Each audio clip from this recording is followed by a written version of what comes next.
সঙ্গে এই সাইবাকে দেখে মক্কার মানুষেরা বলতে লাগলেন আব্দুল মুত্তালিব আসছে।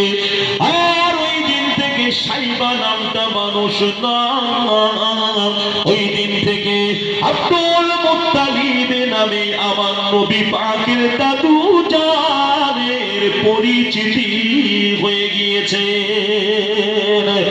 ওই আব্দুল মুত্তালিব হলেন আমার নবী পাকের দাদু জান, খানায় কাবার মাতওয়াল্লি। এনাকে একদিন স্বপ্ন দেখানো হচ্ছে, বলছে তিবা খনন করেন আব্দুল মুত্তালিবকে। আব্দুল মুত্তালিব বললেন মা হুয়া তিবা, তিবা কি, কোথায় পাওয়া যাবে? ওই আগন্তুক ব্যক্তিটা চলে গিয়েছিল, দ্বিতীয় রাত্রে বলেছিলেন মাদনা খনন করো, চলে গিয়েছিলেন তৃতীয় রাত্রে বলেছিলেন বাররা খনন করো, চলে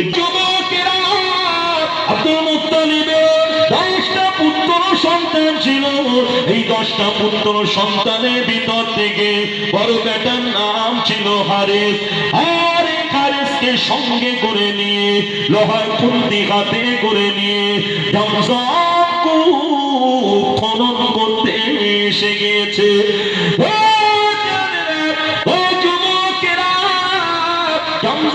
খনন করছে, বিভিন্ন করতে মানুষেরা সবাই ছুটে ছুটে এসে বলতেন আগের আব্দুল মুত্তালিব কি করো? বললেন জমজম খনন করছি। কি বললেন? আচ্ছা আচ্ছা